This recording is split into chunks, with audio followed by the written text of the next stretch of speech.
Selama di UIN memang kita merasakan betapa pembelajaran itu sangat Guru yang ada di Kabupaten Pandeglang ya. jadi supaya dianggarkan untuk masyarakat Pandeglang yang ingin kuliah.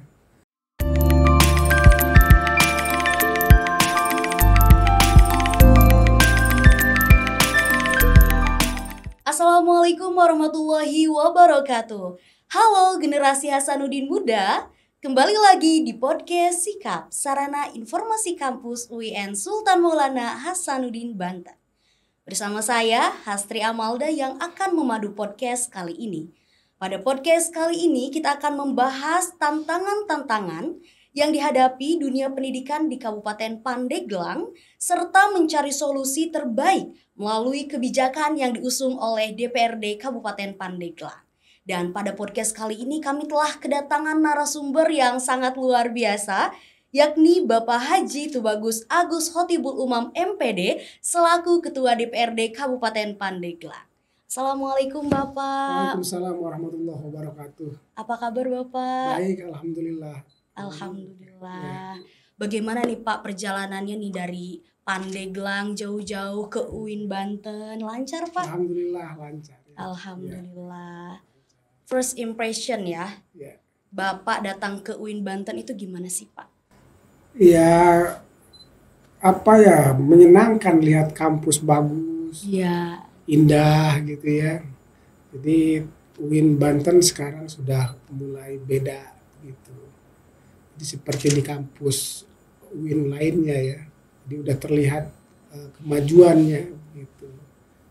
Mudah-mudahan ya akademiknya juga semakin maju gitu. Bukan hanya infrastrukturnya saja. Iya. Gitu. Semoga pendidikannya juga ya Pak ya semakin betul, maju. Iya, semuanya maju gitu ya, jurusannya, fakultasnya semuanya makin ini gitu, banyak diminati orang gitu. Amin. Baik Bapak, berbicara mengenai pendidikan. Di Kabupaten Pandeglang sendiri pasti ada ya Pak tantangan untuk meningkatkan kualitas pendidikan yang ada di Kabupaten Pandeglang. Itu tantangannya seperti apa sih Pak? Ya tadi itu infrastruktur, tetapi sedikit demi sedikit sudah dibenahi ya, misalnya bangunan sekolah, bangunan perpustakaannya. Ya ke depan itu mungkin harus segera dibangun. Kalau misalnya ada yang banyak yang tidak layak begitu, segera diperbaiki begitu. Terus ya itu tadi mungkin menurut saya itu juga guru ya. Iya. Guru itu ya harus banyak belajar juga, harus berlatih, karena kan yang paling penting dari menurut saya selain kurikulum juga guru gitu. Nah, ya tantangannya paling utama menurut saya bagaimana agar guru-guru di Pandeglang itu ya berkualitas gitu, agar tadi itu mampu melahirkan anak didik yang berhasil, yang mandiri dan lain-lain begitu. Solusinya nih Pak terkait infrastruktur, guru yang ada di Kabupaten Pandeglang ya, terkait kualitasnya, untuk meningkatkan kualitasnya itu seperti apa sih Pak? Ya solusinya itu tadi berarti dinas pendidikan di sana harus untuk guru misalnya, agar guru berkualitas ya harus ada pelatihan, harus ada. Jadi kita nanti dari DPR juga, dari DPRD menganggarkan agar ada anggaran untuk pelatihan guru begitu. Terus ya kalau untuk ya selain mungkin pelatihan ya mereka harus disupport juga ya untuk selalu terus belajar, karena kan tantangan zamannya sekarang sudah lain gitu kan, orang sekarang sudah mulai canggih. Iya betul. Gitu. Untuk infrastruktur sekarang menurut saya kan karena memang itu kan kalau pendidikan memang dijadikan prioritas ya, maka ada tadi itu mandatory spending gitu, ada 20%. Jadi amanat undang-undang dasar untuk pendidikan gitu, maka tadi itu perhatian terhadap pendidikan menjadi ini pemerintah begitu. Menjadi hal yang utama Menjadi prioritas pemerintah gitu. termasuk misalnya di Pandeglang, ya pembangunan infrastruktur pendidikan, kemudian ya mungkin itu tadi ya dorongan untuk pelatihan guru, apalagi semuanya terkait dengan pendidikan itu diprioritaskan. Baik, mengenai peningkatan ya pelatihan kualitas guru nih Pak. Apalagi sekarang kan zamannya 5.0, zamannya era digitalisasi nih Pak. Karena gimana ya Pak? Karena saya orang Pandeglang nih. Betul. Di Pandeglang itu kadang susah sinyal. Betul. Bagaimana sih Pak peran DPRD Kabupaten Pandeglang untuk menyamakan dan menyamaratakan sinyal yang ada di Kabupaten Pandeglang agar nantinya sekolah-sekolah dan guru juga leluasa gitu Pak, lebih leluasa dalam meningkatkan kualitas pendidikan itu seperti apa Pak? Sekarang itu kan kita dimudahkan ya dengan adanya digital gitu, dengan adanya internet itu bahan ajar tidak harus susah, kita tinggal akses saja kan. Persoalannya di tempat itu apakah ada gitu kan akses internet atau tidak. Memang seharusnya itu tadi pemerintah ya Dinas Pendidikan ya mendorong agar sekolah itu punya akses internet sehingga nanti guru-guru semua termasuk siswa bisa mengakses. Apalagi misalnya kalau siswanya itu sudah punya punya handphone dan lain-lain. Kan sebenarnya lebih enak belajarnya. Sekarang tinggal dibuka saja kan misalnya YouTube gitu kan, tinggal di Google gitu. Nah menurut saya sebenarnya itu tadi kadang di kita itu di Pandeglang ini mungkin ada juga guru yang tidak melek teknologi, masih konvensional. Jadi dia hanya datang ke kelas, nyuruh siswa untuk imla begitu dibaca dibaca terus murid menulis itu kan seperti didikte gitu ya. Ya mungkin ada juga manfaatnya, paling tidak melatih siswa nulis, tapi itu menurut saya sudah ini ya konversi. Pada sebenarnya sekarang itu ya tadi seperti yang Teteh sampaikan terkait harusnya ada akses internet di sekolah, di setiap bahkan di pelosok juga gitu. Ada. Tapi itu pun tetap harus ada orang yang mendorong ya, mensupport, terus memotivasi agar tadi itu. Jadi pembelajaran itu misalnya tidak harus dengan konvensional, dengan buku tapi misalnya dia bisa dengan membuka YouTube, membuka Google, bahkan sekarang misalnya kalau kreatif ada banyak aplikasi di aplikasi ya yang kita bisa akses kalau dibimbing sama gurunya. Kalau gurunya kreatif, itu kan sebenarnya ada aplikasi belajar bahasa Inggris, ada aplikasi belajar matematika, ada aplikasi. Sebenarnya kita itu walaupun di pelosok, kalau ada akses internet itu menurut saya akan mudah untuk belajar gitu Pak. Cuma memang pemerintah itu harus ya tadi itu gimana caranya agar bisa mendorong sekolah walaupun di pelosok punya akses internet yang bisa diakses oleh siswa dan guru-guru. Apalagi misalnya tadi itu ya di sekolah itu misalnya disediakan laptopnya misalnya. Terus apalah gitu. Jadi mereka belajar. Jadi mereka dengan bebas misalnya. Ya tentu ada bimbingan ya. Membuka tema apa gitu. Jadi semua bisa belajar dari situ gitu. Jadi menurut saya sekarang itu sebenarnya kita dimudahkan untuk belajar. Mau belajar apapun, ya tinggal dibimbing aja sama gurunya. Jadi kan sebenarnya guru itu kan harus juga melihat potensi siswa itu seperti apa. Kalau dia punya potensinya musik misalnya, ya tinggal sekarang guru tinggal bimbing, tinggal arahkan. Ayo misalnya belajar apa, senangnya musik apa. Tinggal dibuka saja kan di YouTube, sudah ada di situ pembelajarannya.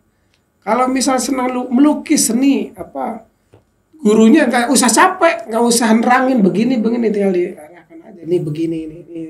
Sudah ada, tinggal didengerin gitu. Tinggal dilihat.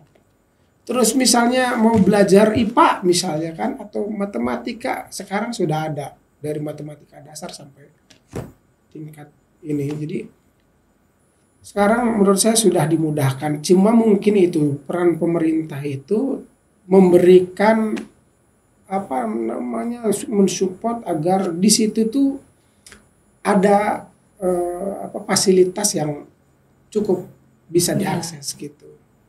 Gitu kira-kira. Terkait fasilitas ya Pak ya yang mudah diakses, sejauh mana sih peran DPRD Kabupaten Pandeglang dalam mengevaluasi pendidikan yang ada di Kabupaten Pandeglang? Ya kita terus tanyakan misalnya sejauh mana Dinas Pendidikan dalam memperjuangkan pendidikan di daerah kan gitu. Kita tadi itu kita tanyakan juga apakah mereka punya sampai di mana pencapaiannya begitu kan. Jangan sampai misalnya ada masyarakat yang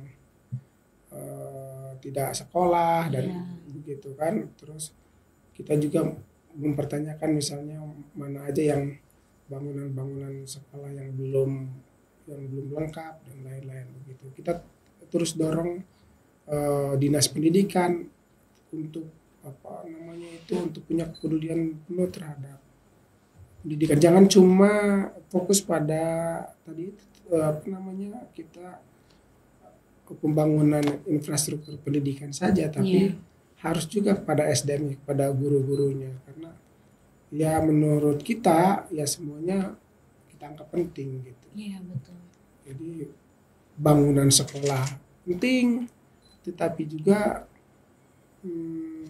sumber daya manusianya juga, guru-gurunya juga ya teramat penting gitu, supaya tadi itu nanti lulusannya juga ya punya ya lebih percaya diri, ya lebih kualitasnya juga lebih baik apalagi kan sekarang kita akan menyambut tahun 2045 menjadi generasi emas. Untuk mencetak generasi emas juga perlu usaha yang lebih baik dari gurunya, dari pemerintah, fasilitasnya, sarana prasarana semuanya harus dilengkapi gitu ya. Jadi jangan cuma misalnya kita prioritas kepada pembangunan infrastruktur, bangunan kelas gitu kan, sarana prasarana, tapi misalnya guru-gurunya kita abaikan juga misalnya. Terus apalagi misalnya tadi itu kurang perhatian misalnya terhadap guru juga, kurang ini juga gitu, tidak baik juga, maka ya semuanya harus didorong gitu ya. Ngomong-ngomong terkait pendidikan yang ada di Kabupaten Pandeglang. Kabupaten Pandeglang kan kabupaten yang dimana terkenal dengan kota santrinya. Upaya DPRD Kabupaten Pandeglang dalam meningkatkan pendidikan di kalangan santri itu seperti apa sih Pak? Ya kita tadi itu memang santri itu ada yang sekolah formal, ada yang tidak kan, gitu. Yang informal, santri itu kan sebenarnya mereka yang cukup ngaji saja di pesantren gitu kan Kak. Ada yang mereka ngaji juga tapi sekolah gitu. Nanti yang mungkin yang tidak sekolah formal ya kita support juga untuk sekolah di paket C gitu non formal ya gitu. Tapi saya mendapat informasi bahwa yang bupati terpilih sekarang ini bupati dan wakil bupati itu punya perhatian terhadap pemberdayaan pesantren. Jadi membangun kemandirian santri gitu kan.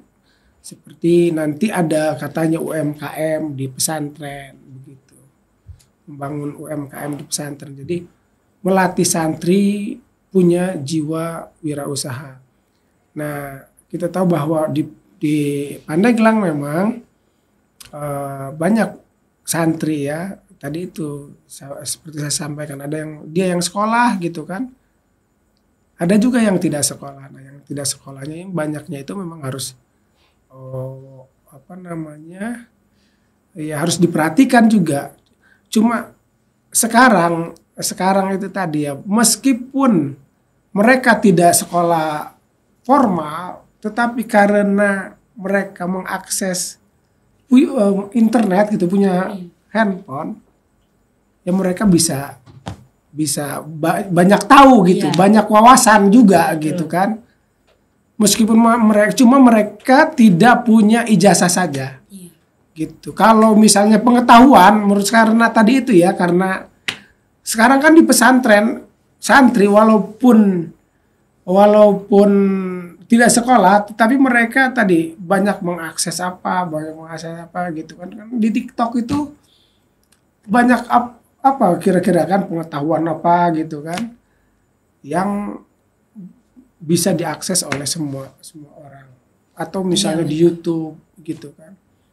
Jadi kalau dulu mungkin orang santri itu ya hanya pada kitab kuning begitu ya kan. Kalau sekarang dengan era digital, apalagi kalau misalnya kiainya sudah melek teknologi juga ya Pak ya. Dulu orang ngaji kitab itu dengan kitab kuning biasa aja kan, konvensional. Sekarang orang di HP saja orang udah bisa ngaji kitab, bisa sambil begitu. Dia tidak sekolah formal, tapi dia bisa akses gitu. Malah dia jago IT-nya. Iya, betul Pak. Kira-kira begitu. Terkait pemerataan nih Pak, pemerataan fasilitas yang ada di Kabupaten Pandeglang itu sudah mencapai pelosok nggak sih Pak pemerataannya, dan juga bantuan dana nih untuk siswa yang ada di Kabupaten Pandeglang? Iya, ya sampai saat ini kita lihat sudah merata ya, terutama kalau BOS itu kan nasional ya, sudah terdata. Jadi bantuan sosial, bantuan pendidikan menurut saya ya itu sudah, cuma mungkin yang ini saja Pak, ada mungkin karena belum terdata di DTKS atau apa sehingga tidak mendapatkan bantuan. Tapi kalau yang sudah terdata semuanya mendapatkan sudah merata ya. Iya begitu. Iya Pak, berdasarkan data nih Pak, yang ada di UIN Banten, ternyata banyak nih Pak ribuan mahasiswa yang kuliah di UIN Banten Pak. Iya. Dan juga UIN Banten juga sudah bekerja sama nih Pak terkait beasiswa. Berdasarkan data juga ya Pak, sudah bekerja sama dengan pemerintah Kabupaten Serang, sudah bekerja sama juga dengan pemerintah Kota Cilegon, dan juga Bank Indonesia, Bank BTN, BSI sudah bekerja sama juga berserta Basnas Provinsi dan juga Basnas Pusat dan lain-lain.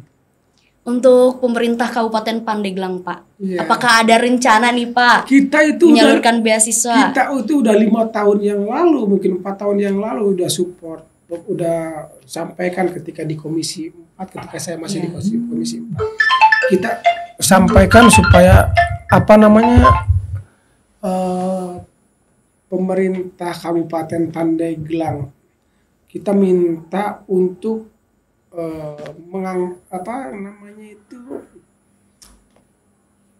memberi beasiswa ke yang ingin kuliah gitu kan.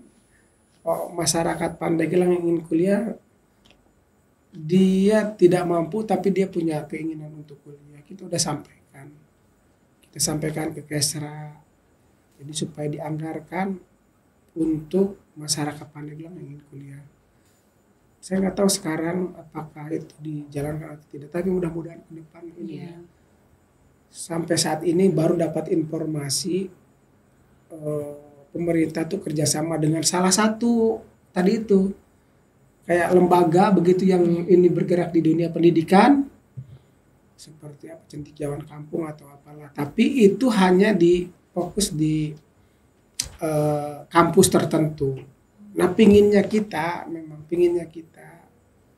jadi mahasiswa yang ingin kuliah ke UIN, UIN Serang, UIN Bandung, ke UI, ke UGM, berapa ratus orang itu ada kepedulian dari pemerintah untuk ya ngasih buat beli buku, ngasih buat beli bayar kontrakan selama 1 semester begitu. Pinginnya kita begitu.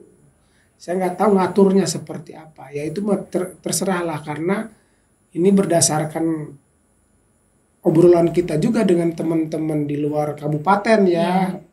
Jadi kalau misalnya di mana itu masyarakat dibantu dari pemerintah untuk ini jadi Untuk UKT sih Pak. iya untuk macam-macam gitu teh. Jadi artinya ada kepedulian pemerintah terhadap warganya yang ingin melanjutkan kuliah. pendidikannya begitu.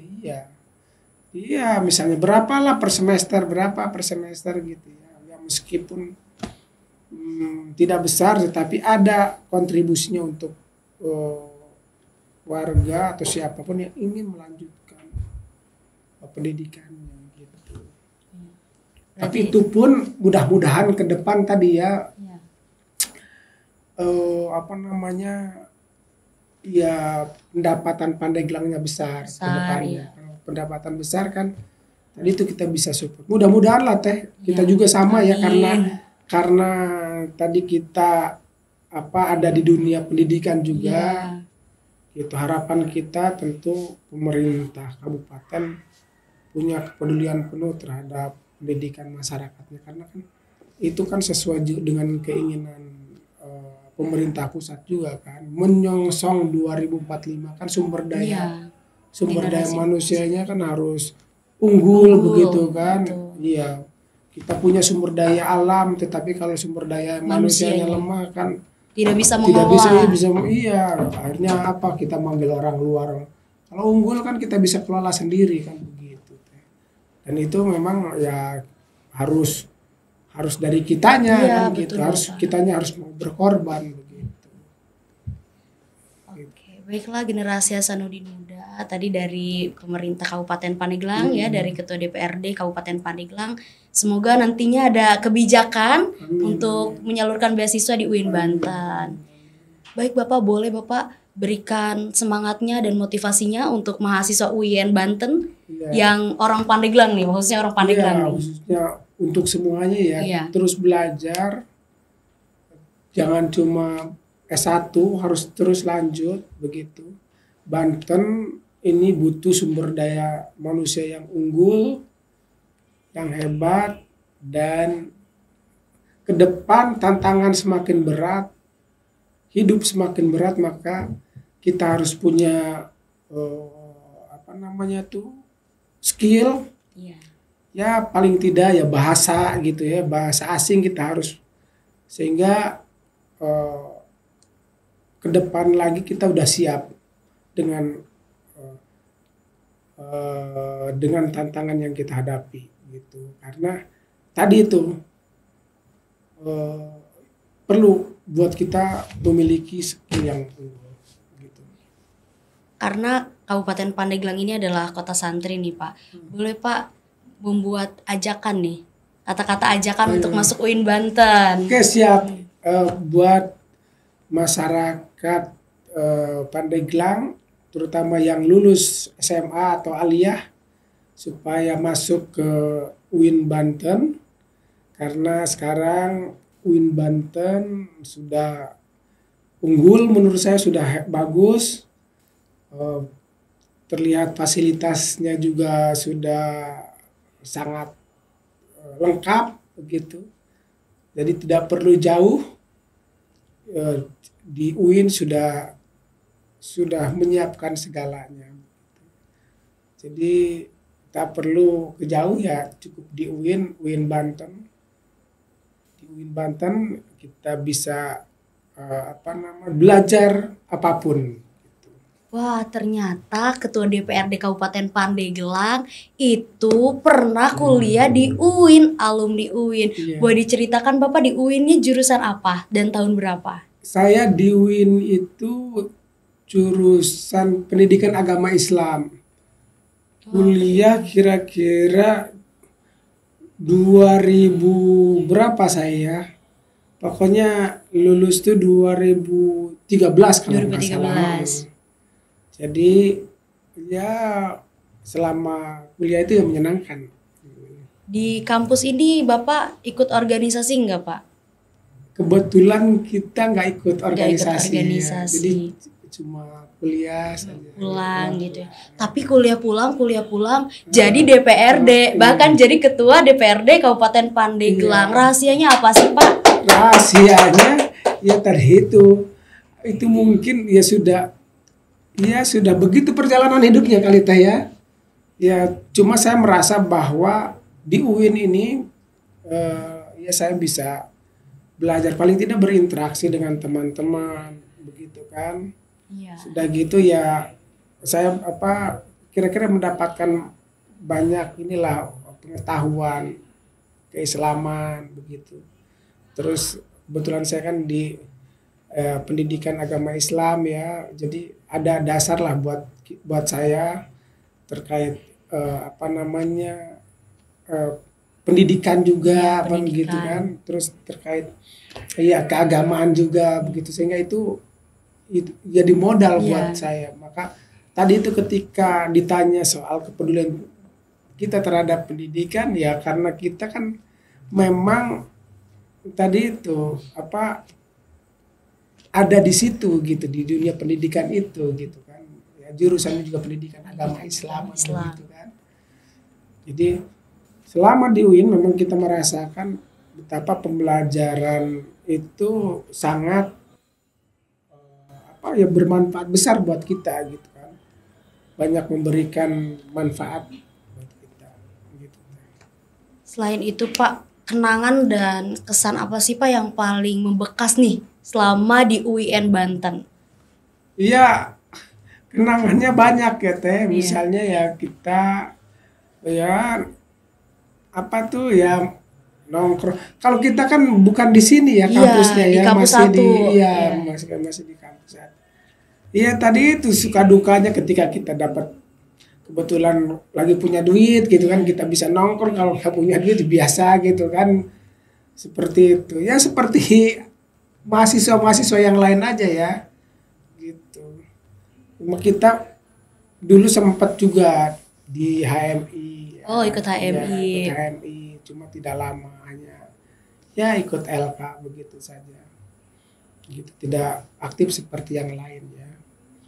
Terus mungkin ya aktif ya di beberapa ini kajian juga. Ada kajian gitu. Berarti ikut LDK juga ya? Enggak ikut LDK. Kita gitu. Ya, ikut ini aja maksudnya, kalau ada yang ngaji ini ikut di masjidnya itu kan ada kan, ada pengajian begitu kan? Iya. Ya, kita ikut di situ gitu. Terus kadang nongkrong di UKM gitu.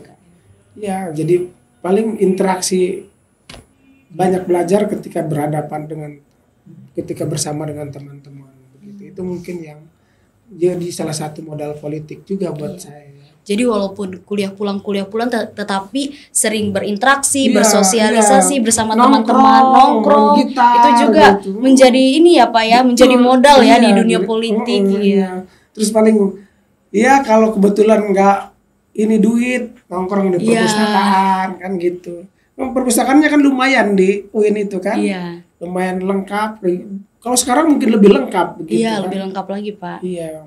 Ya, kenangan indahnya ya ketemu mahasiswi kan biasa begitu seperti yang lain gitu ya. Gitu. Jadi itu biasa pengalaman menjadi mahasiswa tuh. Kadang susahnya itu ketika tadi kebetulan kita harus kuliah sementara kiriman belum ada kan gitu, belum dikasih duit kan gitu kan. Senangnya itu ya ketika kita tadi bisa kumpul-kumpul, bisa ketemu orang-orang gitu. Dan harapan kita tentu tadi ya, dan banyak juga kan sebenarnya yang lulusan UIN itu yang menjadi politisi. Iya. Gitu. Di sini ada ketua DPRD Kabupaten Serang gitu ya. Terus kemarin calon bupati juga dari UIN. Jadi menurut saya ini UIN Serang ini luar biasa. Banyak melahirkan orang-orang hebat lah ya. Mudah-mudahan nanti ke depan lahir lagi dari UIN kan gitu. Politisi-politisi unggul, politisi-politisi yang peduli pada pendidikan, politisi hebat yang tadi itu nanti di nasional gitu ya. Iya. Amin. Wow, generasi Hasanuddin Muda sangat menginspirasi sekali ya Ketua DPRD Kabupaten Pandeglang ini yang alhamdulillah alumni UIN Banten. Semoga kita semua dapat mengikuti jejak beliau. Amin ya robbal alamin. Baik Bapak, terima kasih banyak. Ya. Baiklah generasi Hasanuddin Muda, kita telah sampai di penghujung podcast kali ini. Saya Hastri Amalda, mohon pamit undur diri. Terima kasih. Wassalamualaikum warahmatullahi wabarakatuh.